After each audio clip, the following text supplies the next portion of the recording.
The principal's story is about two very dynamic, very passionate principals who are leading two public schools that are low income. One is in Chicago, the other one is down in Springfield. My name is Kerry Purcell, and I've been the principal at Harvard Park for 6 years. I pledge allegiance to the flag of the United States. I became a principal because I want to change the world, really.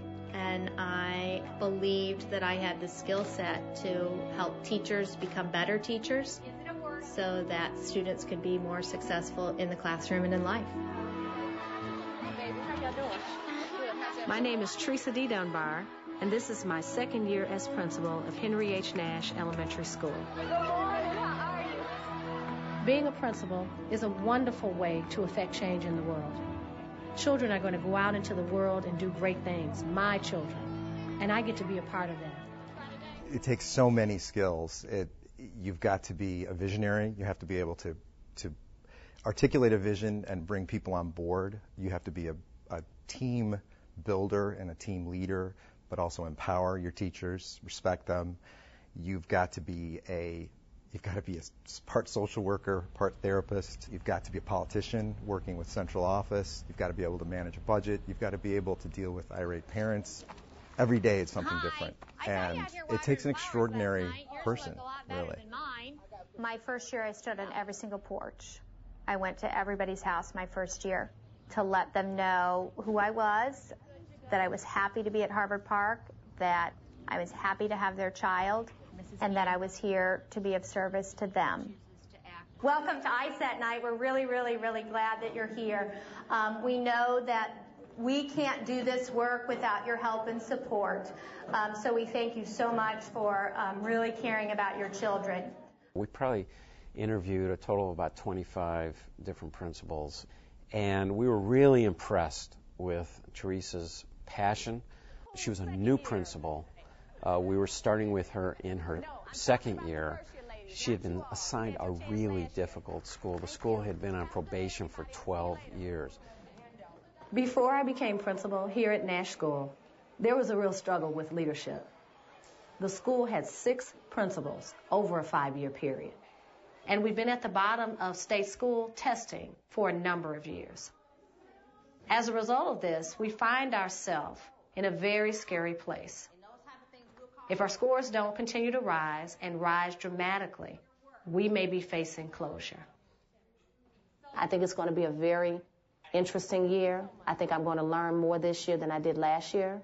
And I think if I make it through this year and still have my brain intact, which I hope to, I'm going to be really, really a good principal by the time next year rolls around.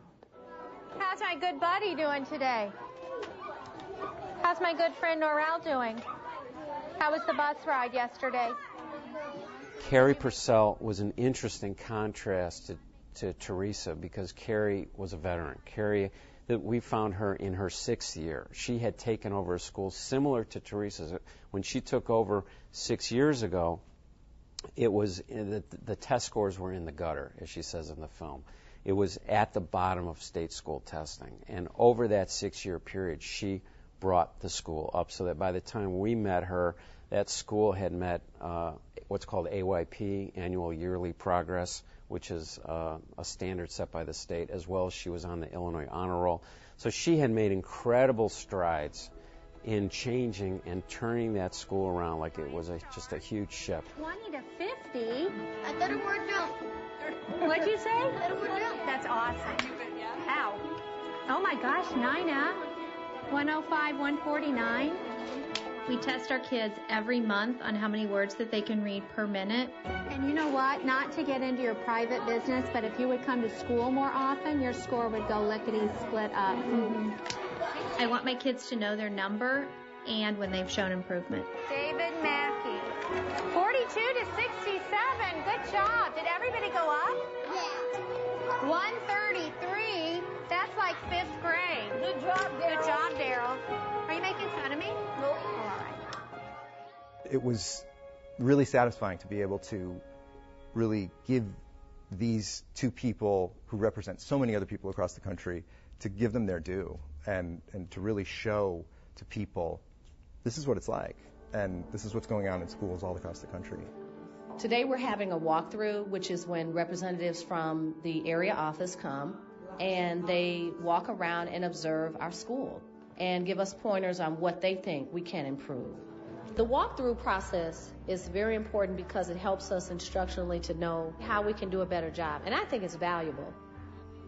But as a school on probation, I need so much more help, and the funding's not there for that. Let's do a walkthrough of the classrooms to see how many kids have fathers. How many children have parents who are incarcerated and who are angry. How many children don't care about trying to put a word on the word wall because they haven't seen their mother in 3 or 4 days or 3 or 4 weeks. I'd like to have a walkthrough about why we don't have any social workers, why I have a part-time social worker, why I just have one counselor, one case manager. And that doesn't mean that instruction is not important, because it is. All children must have a quality education. I believe in that, and they must have it. But we have to start really looking at what we're holding schools accountable for. I would hope that people will get a much better sense of why it is so hard to educate kids that come from broken homes and blighted communities, why it is so difficult, and why so many of these kids are falling to the wayside, because it is such a tough job.